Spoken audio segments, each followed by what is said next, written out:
Kenapa? Laki hidupnya di luar, Bu. Ibu cemburu sama laki, nggak boleh. Boleh cemburu tapi jangan kelewatan. Yang namanya laki-laki pubernya tuh ada 3 kali, Bu. Perempuan cuma 2 kali. 17 sama 25. Selebihnya udah nggak ada puberitas buat perempuan, nggak ada.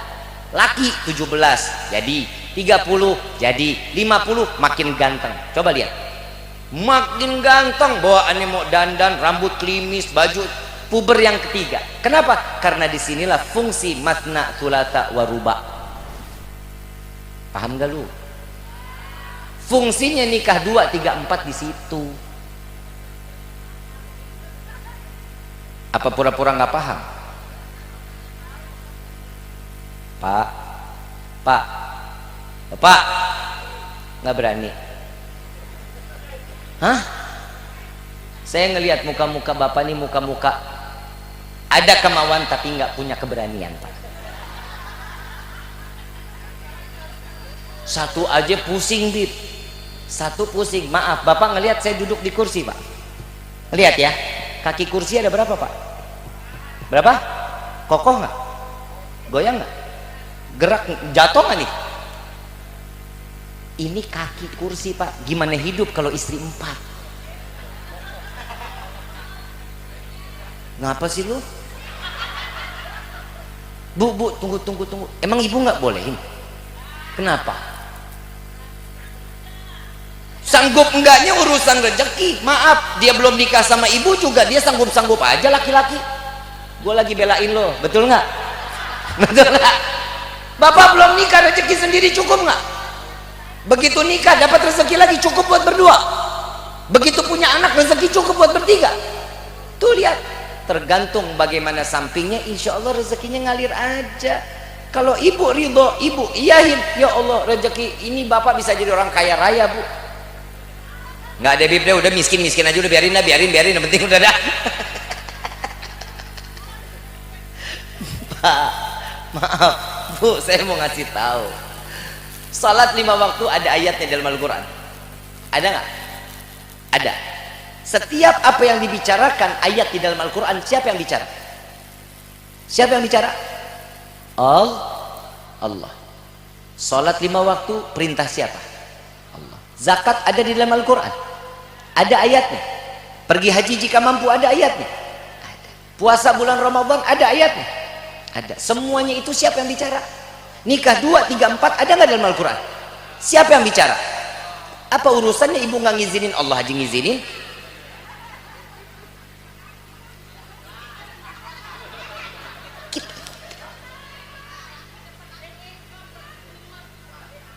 Tapi ini perempuan tuh kenapa sih nggak ngizinin apapun buat laki nikah 2, 3, 4? Kenapa? Karena pakai perasaan, Pak. Perasaan seseorang itu, apalagi seorang wanita,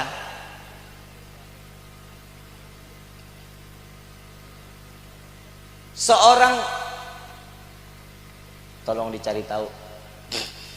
Gue udah was-was ini baunya. Ibu bapak yang dirahmati oleh Allah, lampu nah udah, alhamdulillah. Ini bau udah bau kebakar kan, nggak enak juga ini. Kita lagi ceramah toto api belakang kayak film Dragon Ball. Ibu bapak yang dirahmati oleh Allah, sampai mana tuh tadi gua? Bu, Pak, setiap apa yang dikatakan ibu tidak mengizinkan bukan berarti dia nggak ngebolehin, bukan. Perasaannya dia nggak bisa atur perasaan, karena perempuan itu perasaannya 9, Pak. Kita punya perasaan cuma 1, akal kita 9. Makanya perlaki daripada harus minta izin, harus nikah lagi, mendingan gampang, mendingan minta maaf daripada minta izin. Betul nggak? Kenapa? Karena tahu perasaan perempuan, ngelihat lakinya minta maaf pasti bakal dimaafin. Kenapa? Karena perasaan perempuan di dalam kitab itu diibaratkan bagaimana cermin, Pak. Tahu cermin? Tahu cermin? Yang namanya perempuan perasaannya kayak cermin. Cermin kita punya baru beli, seringnya kita elap, seringnya kita seka, insya Allah ini cermin indah, bagus. Setiap apa yang kita pandang itu akan menjadi sempurna buat diri kita. Tapi ini cermin nggak pernah dielap, tiba-tiba jatuh, pecah nggak nih cermin, hancur nggak? Begitu juga perasaan perempuan, Pak. Makanya perempuan itu kalau suami atau laki sudah bikin salah, sakit hatinya, insya Allah perempuan pasti akan maafkan, Pak. Sampai mati akan dimaafkan. Tapi ingat, bekas lukanya nggak akan pernah hilang, Pak. Ini perempuan. Kalau kita beda, kita sakit hati, perasaan kita luka, bodoh amat, nongkrong teman main gaple hilang. Itu laki, akal. Paham nggak? Duduk begitu. Maka kenapa sih perempuan itu kok perasaannya diibaratkan cermin? Survei membuktikan. Bangun tidur ngaca, masuk kamar mandi, keluar kamar mandi, dandan, pakai baju, pakai kerudung. Tuh. Kenapa perasaannya kayak cermin? Itu kebiasaan. Lagi makan di depannya itu, di depannya lagi makan, sarapan di mejanya ada kacanya, ngaca nggak sih itu? Walaupun burem, bener nggak? Bener Bu? Keluar habis sarapan, nengok jendela, tuh, pakai helm, naik motor, lampu merah, nengok kanan ketemu mobil, tuh perempuan, Pak. Makanya Bapak kalau lagi ketemu perempuan bawa motor di depan kita, jauhin. Kenapa? Sen kanan belok kiri, sen kiri di belok kanan. Kenapa? Fungsi spion nggak ada tempatnya. Tuh spion kemana? Ke mukanya. Saya ambil kesimpulan, kenapa perempuan itu selalu kalau lagi naik motor spionnya ngeliat muka. Ternyata perempuan itu nggak mau pernah cari tahu masa lalu seseorang, tapi yang dia cari adalah masa depannya, Pak. Bapak menjadi imam yang baik, selamatin buat si perempuan. Karena perempuan itu tanggung jawab seorang suami kelak nanti di yaumil kiamah. Bapak ibu sejalan di dalam agama, anak ikut juga serta di dalam agama, insya Allah inilah yang akan dijadikan keluarga yang sakinah, mawaddah, warahmah. Siapa yang bisa menciptakan? Kita. Atas dasar apa? Allah dan Rasul sallallahu alaihi wasallam. Panggilan mesra, diajarin juga kita sama Nabi. Ini rumah tangga, kenapa? Didikan buat anak-anak kita. Makanya ibu, bapak kalau lagi ngobrol jangan panggil bapak, ibu, ayah, bunda, jangan. Papa, mama, jangan. Kalau di depan anak nggak apa-apa.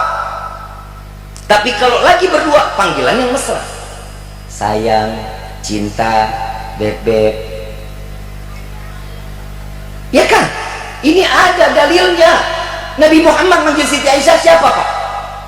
Humairah yang pipinya kemerah-merahan. Panggilan mesranya Nabi kepada Siti Aisyah. Ini dia, Bib, masalahnya, Bib. Gimana mau dipanggil pipi yang kemerah-merahan? Orang istri saya hitam legem. Iya, lu panggilnya manis kan bisa, sweetie bisa. Jangan panggil Tom, bikin kopi dong, Tom. Apalagi panggil Blacky, main Blacky aja lu. Jangan, nggak boleh. Panggilan mesra itu jauh lebih baik. Panggil sayang, cinta, sweetie, apalagi lovely, ya, honey, zauji, zaujati, my love, kayak merek spray. Ini caranya.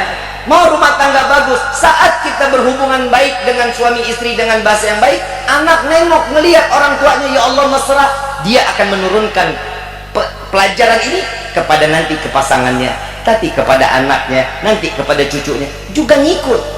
Tapi kalau setiap hari yang dia lihat piring terbang UFO di dalam rumah, suami sama bapaknya, mamanya tuh ribut tiap hari, yang dilihat anak, Bu, jaga perasaan anak, psikologinya tuh kena. Kita ribut di depan anak, kena, pasti kena. Nanti suatu saat dia dewasa, mau ibu yang salah, mau bapak yang salah, dia nggak lihat siapa yang salah, siapa yang kasar, siapa yang bikin sakit hatinya. Insya Allah jika ini anak laki, dia ngelihat ibunya galak, padahal yang salah bapaknya, ibunya yang galak. Nanti begitu dewasa dia nggak akan pernah mau sama perempuan, yang dia cari laki-laki. Makanya jadi penyakit. Yang perempuan ngelihat bapaknya galak banget sama ibunya, main tangan, pukul sana. Ini anak ngeliat, begitu nanti dewasa dia nggak bakal cari laki-laki. Kenapa? Nyiksa pastinya. Makanya dia sukanya sama perempuan. Tapi mudah-mudahan Allah jaga anak-anak kita. Dan yang ini bukan berarti dibetulkan, bukan. Ini insya Allah Allah jaga anak-anak kita menjadi anak yang saleh. Ikutin. Sebagaimana Nabi Shallallahu Alaihi Wasallam mengatakan, bagaimana kita kepada orang tua, begitupun anak kita terhadap kita. Kalau kita sama orang tua baik, anak kita insya Allah akan baik buat kita. Kalau kita sama orang tuanya nggak baik, hati-hati, ini anak pasti akan nggak baik buat kita. Na'udzubillah, ini itu hati-hati. Coba kan kita kan gila banget sama anak, gila banget, sampai sholat ditinggalin cuman gara-gara anak. Betul? Betul Bu? Pernah begitu? Pernah kan? Sampai kelalaian kita sholat, sampai lalai. Ya Allah, ketinggalan, udah zuhur lewat, saya belum sholat zuhur, udah asar lewat. Kenapa? Karena gila sama anak, diajak main, disusuin. Kita sadar nggak sih? Kita ini pernah gila loh gara-gara anak. Sadar? Nggak sadar? Yang pertama, ibu, maaf, ibu kalau habis mandiin, kenapa tuh anak kok dikotorin lagi? Udah bersih dikotorin lagi, kenapa? Pakai bedak, celemotan, pakai buah kesemek.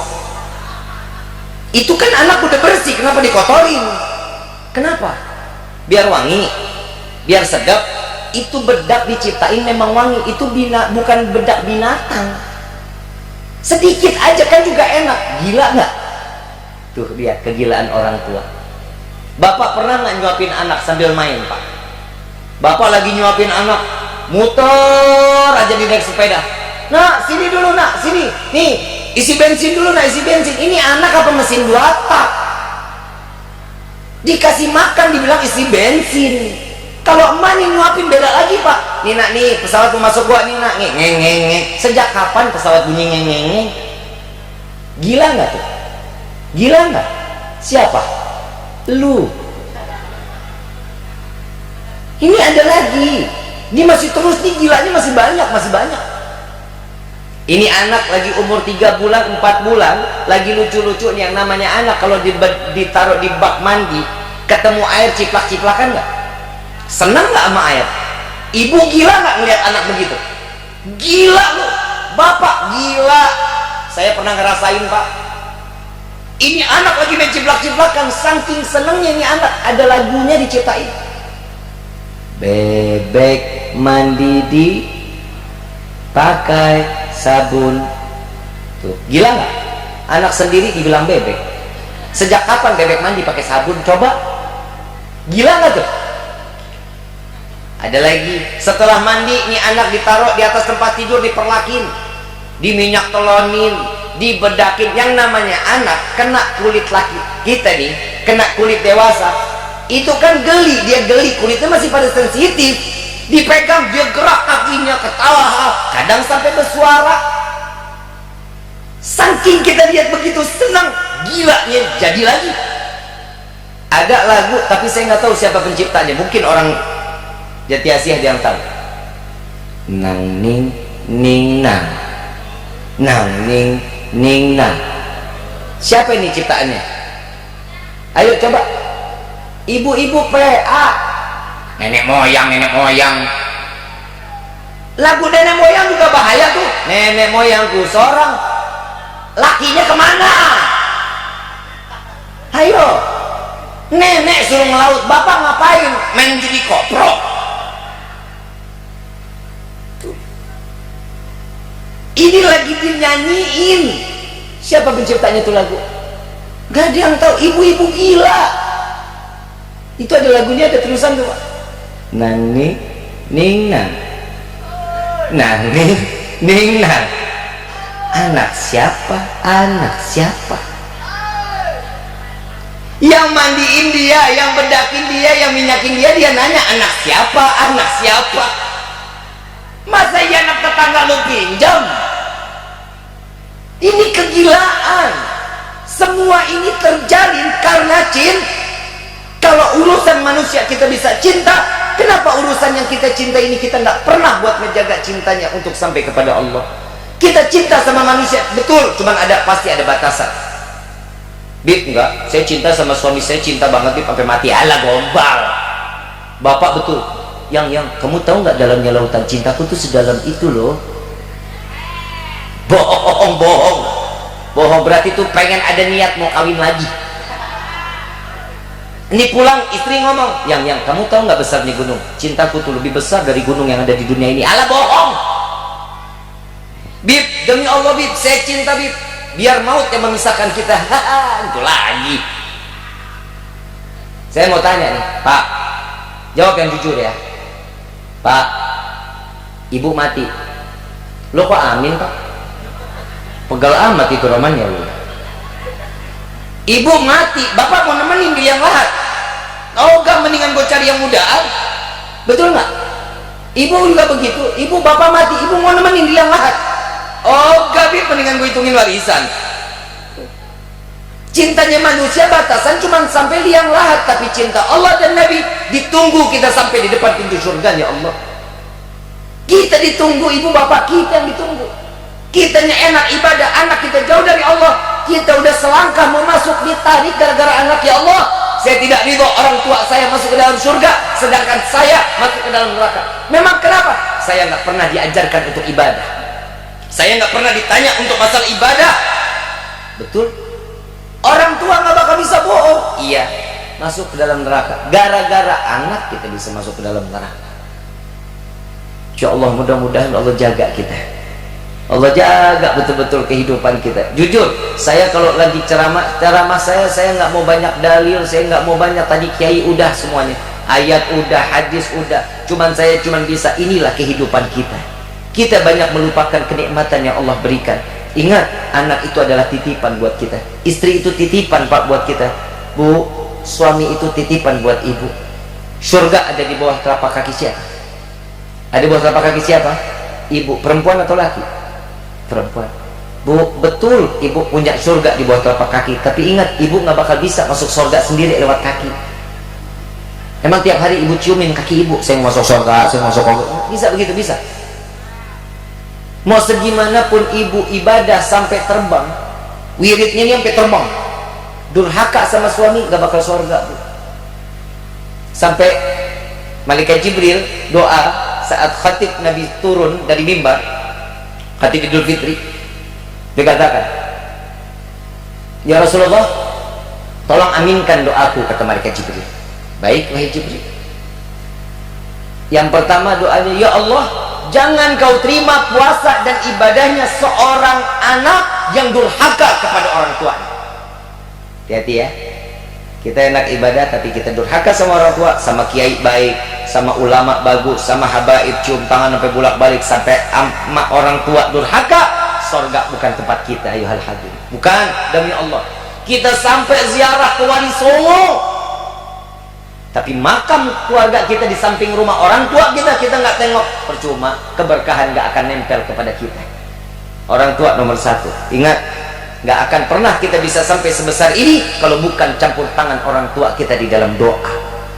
Yang kedua, Rasulullah jawab apa di doanya yang pertama? Amin. Yang kedua, ya Allah, jangan kau terima puasa dan ibadahnya seorang istri yang durhaka kepada suaminya. Bib, kalau suami yang durhaka bagaimana? Maaf, hadisnya nggak sampai situ. Maafin, cuman adanya istri yang durhaka. Suami durhaka bagaimana? Kalau suami durhaka kayaknya belum ada hadisnya. Tapi kalau urusan suami, istri nggak ibadah, sholat kagak, ngaji kagak, habis pertanyaan itu bertubi-tubi daripada Allah kepada suami. Ibu saat di akhirat samping suami, ibu sambil makan kuaci ditanya, fulana, kenapa nggak ibadah? Tanya aja yang ini. Suami Pak yang jawab, istri cicing. Diam. Itu yang kedua. Diaminin nama Nabi. Amin. Yang ketiga, ya Allah, jangan kau terima puasa dan ibadahnya orang yang memutuskan tali silaturahmi. Nabi jawab lagi, amin. Yang doa malaikat Jibril, yang aminin Rasulullah. Kira-kira doanya tembus nggak tuh? Dikabulin nggak tuh? Masih mau main-main sama orang tua, masih mau main-main sama suami, masih mau main-main dengan masalah silaturahmi? Hati-hati. Ini hati-hati. Kenapa? Ini doa yang luar biasa yang dipanjatkan oleh malaikat Jibril untuk setiap hamba. Tapi ingat, Nabi SAW nggak akan pernah tinggal diam melihat keadaan kita. Lihat, apalagi akhir zaman macam ini. Ini akhir zaman, makin kesini makin jadi zaman fitnah. Maaf, mungkin ibu bapak sampai saat ini dari mulai semalam, kemarin malam saya tutup akun semua media sosial saya, Instagram, TikTok, Facebook, YouTube, semua saya nonaktifkan. Kenapa? Banyak fitnahan-fitnahan baru yang terus menerus dari media sosial. Saya minta maaf, saya bukan berarti pensiun dari media sosial, bukan. Saya nyari aman dulu. Saya yang maksudnya nyari aman di sini bukan masalah saya dengan siapa, bukan. Tapi kemarin ada fitnah salah satu partai yang menaikkan foto saya bersama salah satu calon legislatif yang sekiranya itu saya tidak pernah berfoto bersama dengan dia. Dan ini calon legislatif orang ternama. Saya hadir betul di acaranya, tapi beliau sedang menikahkan putranya dan saya hadir di dalam acaranya. Saya yang tausiah. Saat itu dia pakaiannya bukan pakaian yang baju partai, bukan. Tapi begitu di-upload, saya sama dia ini udah pakai baju partai. Ini bahaya. Kenapa? Karena Ricky tidak pernah masuk ke dalam partai apapun dan tidak pernah nyemplung ke dalam partai apapun. Saya pribadi bukan masalah nggak mau tahu politik, tapi satu, saya berpolitik buat saya pribadi dan keluarga saya. Paham ya? Paham ya? Jadi bukan berarti saya pensiun dari media sosial. Sebenarnya jujur, kalau boleh tenang, lebih tenang saya nggak ada media sosial. Tapi alhamdulillah berkah media sosial, dakwah saya bisa sampai ke Jati Asih, bisa sampai ke handphone ibu yang ada di tangan. Padahal saya nggak pernah tidur bareng sama ibu sama bapak di dalam rumah, kan nggak pernah. Tahu-tahu tengah malam saya ngoceh tuh di dalam handphone, kan begitu kan? Ada manfaatnya. Gunakan media sosial dengan yang baik, insya Allah itu akan membawa satu kebaikan pula buat kita. Insya Allah apa yang disampaikan di malam ini menjadi satu ilmu yang bermanfaat. Jaga orang tua kita, jaga anak kita, jaga silaturahmi kita terhadap manusia. Ingat, ada satu kisah yang terakhir. Satu orang diberikan umur 1000 tahun, ibu bapak, diberikan umur 1000 tahun. Sampai 1000 tahun ini, dari mulai dia balik sampai mau ajalnya dia mati, semasa hidupnya dia ibadah kepada Allah, gak pernah dia bikin maksiat kepada Allah. Tatkala dalam keadaan dia beribadah, Allah kasih bonus buat dia. Diturunkan malaikat pemegang buku catatan nama-nama manusia penghuni surganya Allah. Ini orang ahli ibadah, diketemui nama ini malaikat, ditanya, Tuan dari mana? Karena nggak pernah dilihat di kampung. Maaf, saya malaikat yang diturunkan oleh Allah untuk menyapa diri. Ada apa wahai malaikat? Itu yang di tanganmu apa? Ini buku penghuni surganya Allah. Coba dilihat, pasti ada nama saya di dalamnya. Dikebet 1 lembar, 2 lembar, 3 lembar sampai habis, nggak ada namanya. Ibadahnya luar biasa, nggak pernah ada satupun yang ditinggali. Dikurang 2 kali, diulang 3 kali, tetap namanya nggak ada. Allah kasih, wahai malaikatku sampaikan apa yang, kenapa nama dia nggak ada di dalam satu buku. Wahai makhluk Allah, wahai hamba Allah, wahai manusia yang ada di hadapanku, hubunganmu dengan Allah itu baik. Allah menyatakan hubunganmu dengan Allah baik, tapi hubungan kalian dengan manusia tidak baik, maka apa yang kalian lakukan ke hadapan Allah tidak akan tertulis di dalam satu kebaikan di hadapan Allah. Na'udzubillahi min. Mudah-mudahan kita sama orang lain juga itu baik. Kita sholat bagus, jidat sampai pindah ke belakang, ya, ngaji sampai bolak-balik, tapi hubungan kita sama manusia nggak baik, hati-hati. Ya, hubungan kita sama manusia baik, insya Allah hubungan kita sama Allah akan tertulis dalam keadaan baik di hadapan Allah. Amin ya Rabbal. Saya mau ngajak baca salawat, mau? Mudah-mudahan berkah salawat ini yang punya penyakitnya diangkat sama Allah. Yang kurang tenang hatinya, yang hatinya lagi nggak nyaman, mudah-mudahan Allah berikan ketenangan hatinya. Amin ya Rabbal.